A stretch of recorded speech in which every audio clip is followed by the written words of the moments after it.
A ralliban mindenki a lóerőkről, a beállításokról vagy a pilótákról beszél, viszont van itt egy nagyon fontos összetevő, amin nagyon-nagyon sok múlik, ez pedig a gumi.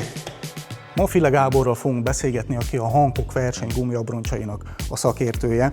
Több éve dolgozik már versenyzőkkel, illetve ralli csapatokkal, ráadásul első kézből követi a Hankook világbajnoki programját. Ez itt a Rally Vlog Hungary, ha még nem tetted meg, akkor iratkozzál fel. Kezdünk!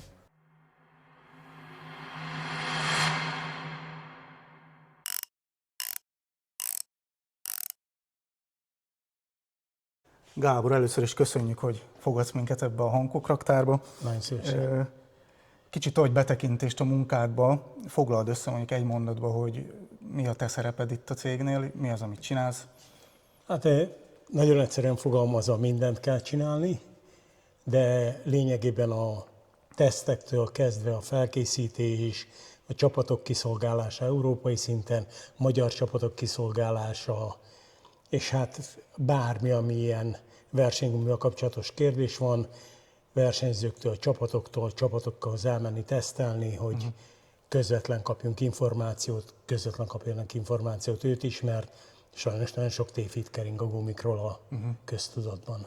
És hogy kerültél kapcsolatba a Motorsporttal?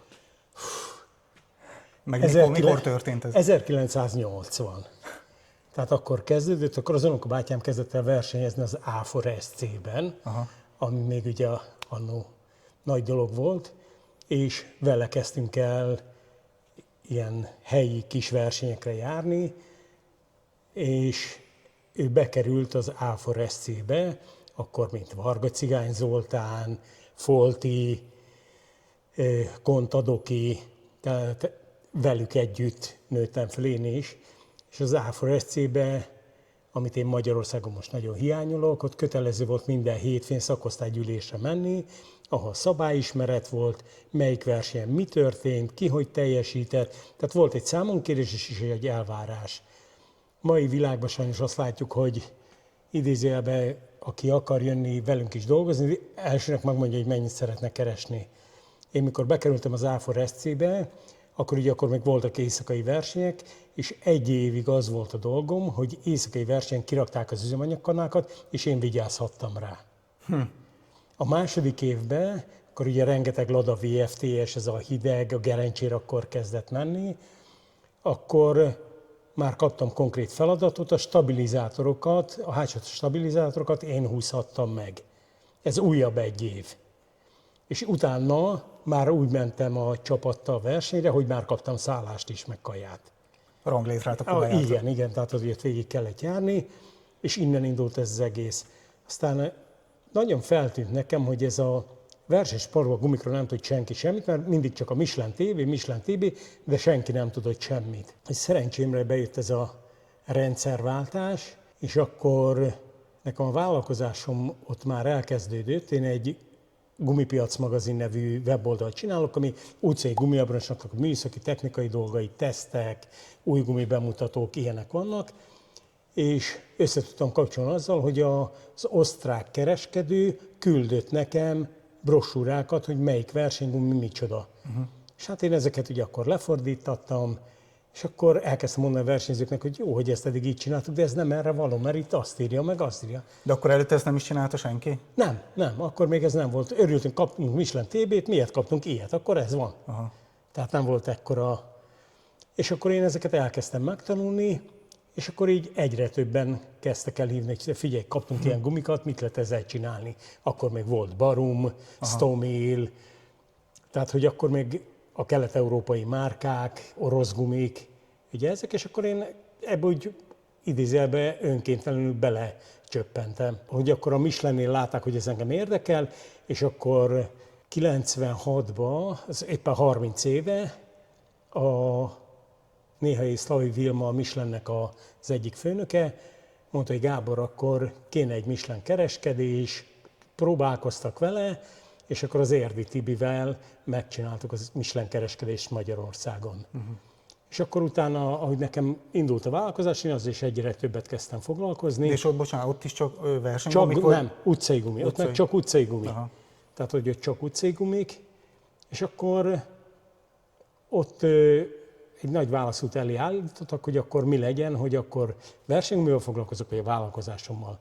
És akkor én ott úgy gondolom, hogy akkor nagyon szomorú, de jó döntés hoztam, hogy vállalkozásra tettem le a voksomat, mert ahogy ezt megtudták a Pirellinél, akkor hívtak a Pirellihez, hogy akkor menjek oda, és akkor ugyanúgy segítsem a magyar versenyzőket, csak idézőben akkor már Pirelli színekbe. Aha.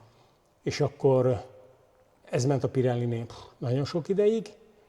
Közben az újságon keresztül bekerültem a Bristol Motorsporthoz, ahol mondjuk a Schumachernek a tesztjén részt vehettem, ahol a Schumacher tesztelte az új gumikat kint Spanyolországba. És vége lett a Pirellis korszaknak, akkor jött a Hankook. Akkor ugye ott a Pirellinél volt a kapcsolata, a mostani tulajdonosa, a Pirellinek volt a kereskedelmi igazgatója. Ő is más vállalkozások lettek, és közben elkezdte a Hankook ezt a versenygumi témát. És nagyon nagy káosz volt itt, és ők látták ezt a lehetőséget, és mondták, hogy akkor próbáljuk meg. Aha. És ez volt 17 éve, azt hiszem, és akkor belekezdtünk. És akkor szép lassan elkezdtünk fölépíteni a rendszert az ő közgazdás gondolkodásukkal, meg az én gumis tudásommal, úgymond. Most ez odáig fejlődött, hogy Európában ralligumiban mi vagyunk a legnagyobb kereskedők. Tehát ugye ez is azóta így folyamatosan a cég kapja a feladatokat, tehát ilyen volt például a VRC tesztekre, a gumik tesztelése Magyarországon. Utána látták, hogy nem keverjük annyira a gumikat, mint egy idézőjelben utcai raktáros, mert ugye ránéz, egyforma, ugyanaz a szám van rajta, hogy csak egy betű különbség, és már teljesen más. Aha. És akkor így egyre több feladatot kaptunk, hogy segítsünk be logisztikába, megpályáztuk utána a VRC programot, de azt a Hankook végül is nem adta ki, hanem saját hatáskörbe csinálja, de megkaptuk viszont a Rally Európa bajnokságot. De az mit jelent, hogy megpályáztál? Most csak a tesztekre szállítottak? Nem, ez a komplett kiszolgálás. Aha. És a VRC-t azt a Hankook úgy döntött, hogy inkább saját hatáskörbe csinálja, de az EB-t azt viszont megkaptuk. Tehát a Rally EB-n, ugyanúgy, mint a VB-n kivonul a Hankook, mi az EB-re, ahogy láttátok, kamionokkal, 900 000, mikor, hogy mennyi gumiigény van, ugyanúgy kivonulunk, mi vagyunk ott jelen, kim van 2 mérnök, akik Koreából meg Angliából jönnek. És arra van esély, hogy a jövőben ti kapjátok meg a VRC-t? Hát én halkan mondom, remélem, hogy nincs. Jó. Tehát az brutális. Hát sok utazás. Meg nem is a sok utazás, hanem hogy emberanyag, tehát hogy mindenki azt gondolja, hogy ez milyen jó, mert most mit tudom én, a kollégáim elmennek Rómába. De jó, ott vannak Rómában 1,5 hétig. Colosseum, persze. És akkor hazajönnek, akkor elmennek egy román versenyre, hazajönnek, itthon lesznek 7 napot, utána elmennek Portugáliába. És akkor ez ugye úgy van, hogy ez hazajön, kamion kipakol, minden a helyére visszapakolva, leltár. Megvan a leltár, kamionok rendbe téve, következő verseny mi? Ez a következő verseny, arra elkezdeni az összekészülés. Ügyeitnek közben naponta mennek a napi kiszállítások, tehát hogy közben ez is megy. És mindenki azt gondolja, hogy beül a kamionba, kimegy, ott milyen jó, de hát ott sátrat kell állítani, flooringot lerakni, tehát van egy kötelező, ahogy ki kell nézni, kamiont mosni, és hát azért az nagyon nagy falat szerintem. Szerintem a tulajdonosok azt mondanak rá, simán meg tudjuk csinálni, meg tudnánk csinálni szerintem is. Lehet kevesebb alvás lenne, több stressz. A stressz inkább, tehát az emberek miatt. Aha. Tehát, hogy nagyon nehéz, mindenki azt, hogy ez egy, milyen jó, hogy mindenki megy mindenhova, és csak így sétálunk. De gondolom, itt a logisztika az egy nagyon nagy feladat. Igen, abszolút. Mi a legnehezebb a te munkádban? Hát, vagy ami a legtöbb stresszt okozza? Hát stressz nem okoz, mert én ebbe élek, tehát hogy nem is a stressz, hanem az, hogy minden versenyzőnek jó legyen, és ezt old meg. Mert ha valaki fölhív, hogy van egy olyan problémám a gumival, ő neki az a legnagyobb problémája, de mondjuk, amit láttátok, hogy szét vannak pakolva a gumik, egyesével csipogjunk, és akkor közben csörög a telefon, hogy nekem figyelj, nekem félrekopott a gumi, most mi van? De nekünk indulni kéne. És nem mondhatod azt, hogy figyelj, majd holnap visszahívlak. Mi itt nem ismerünk ilyet. Hát az ügyfél az első. Igen, abszolút. Tehát, hogy mindenre válaszolunk, nincs szombat, vasárnap, hogyha kell. Tehát éjszaka is csörög a telefon? Van olyan? Hát nem, most már nem, mert azért de vasárnap délben az normális. Tehát, hogy az normális. És ilyenkor Európa szerte hívnak, vagy csak ez Magyarországon? Nem, Magyarországról jellemző, ők e-mailt küldenek. Aha. És akkor, de hát már most van, mai nap jött 2 rendelés, amit már holnap reggel fel kell adni. Tehát, hogy főleg mikor versenyek vannak, és látja, hogy elfogyott egy gumi, akkor gyorsan ránk ír, hogy ezt még gyorsan pótolni kellene. És akkor ennek, hogy jó, legyen itt, legyen a központi raktárban, ugye itt van az Európai Központi Versenygumiraktár, ott egy ilyen 40 000 darab gumi van, versenygumiról beszélünk. Ez most itt? Vagy Nem, az Pesten van, Pesten. mert onnan a többi kereskedőt is onnan szolgálják ki. Aha. De ott pályagumiktól kezdve minden van. És akkor, hogy ezeket, hogy onnan érjen ide a gumi, mire jön délután a szállító el tudja vinni, addigra azt papírozzuk le, csomagoljuk le, közben ragrendbe a kocsikat, tehát, hogy elég összetett. Hogyha majd belementünk így a raktár kérdésbe, hogy mondtad, hogy van Pesten is, ugye itt most Székesfehérváron vagyunk, most itt jelenleg a raktárban hány gumi van? Hát itt most ilyen 4000. Illetve el tudunk kezdeni sétálgatni, nézzünk igen. körül. 4000 darab? 4000 darab. És hányféle gumi van? Azt nem meg tudod, jó kérdés? Hát szerintem, tehát, hogy azt mondjuk keverékekből van 4, méretekből van rengeteg, tehát ezt így nem lehet. Tehát inkább keverékekre mondanám, azt mondom, hogy van egy 10 féle keverék, ez különféle méretekre, ha lebontod, azt külön rakni, külön, akkor aszfalt, szlék, murva. Szöges nincsen? Hát most nincs, mert nem kell. Aha. De ha kell, akkor van az is. Aha. Tehát, hogy mindent. Itt most például ezek milyen gumik, ezt mondd el. Ezek például össze vannak készítve, ez holnap reggel fog elmenni a Toyota csapatnak, VRC csapatnak, ők tesztelni fognak, ez egy kontingens, egy tesztre.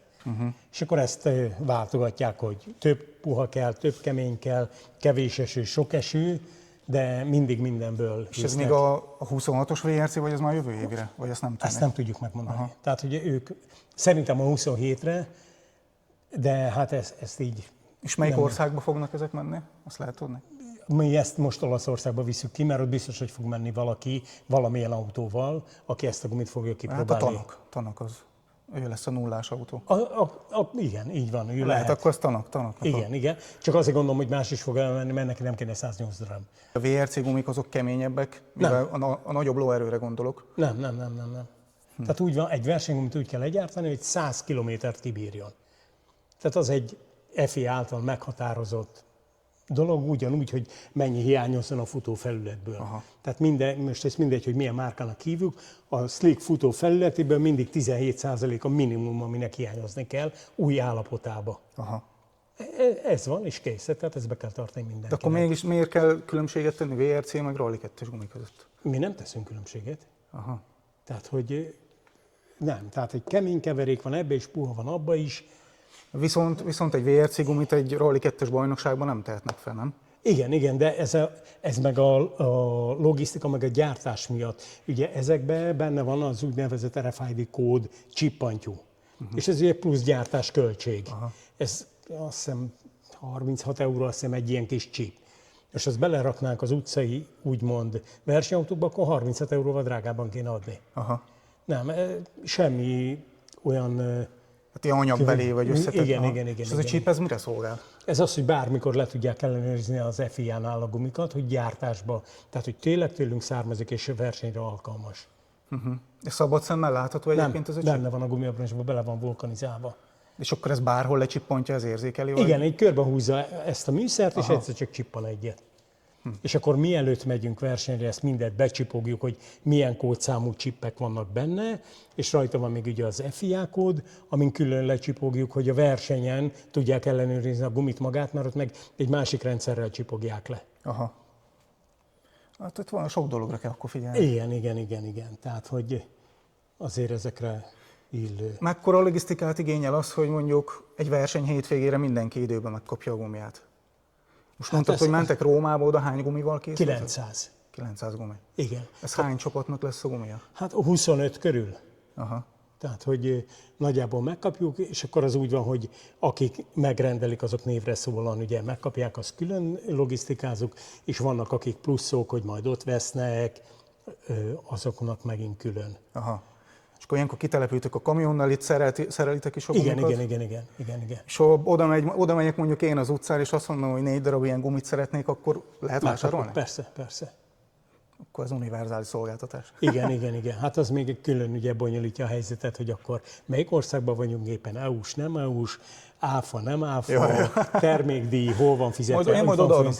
Igen, tehát hogy ezek azért így, Aha. az már hál' Istennek nem a mi dolgunk, hanem azt ugye a vezetőség intézi a ilyen különös részét, mert hát ott nincs rá idő egyszerűen. És te közvetlen vagy kapcsolatban a pilótákkal, vagy csak a csapatvezetőkkel? Nem, pilótákkal is. Aha. Tehát, hogy ez nagyon változó. Meg inkább hát attól függ, a kisebb helyeken ugye a versenyzőken, nagyobb helyen meg ugye, mert ott nagy csapatokkal ki van alakítva a kapcsolat. Tehát, hogy oda már konkrétumokat viszünk. Ott általában egy nagyobb csapatnál van egy logisztikus, azt mondja, hogy megyünk tesztelni, kérjük a 108 darabot, ilyen összetételbe, kész. Akkor rugalmasabb.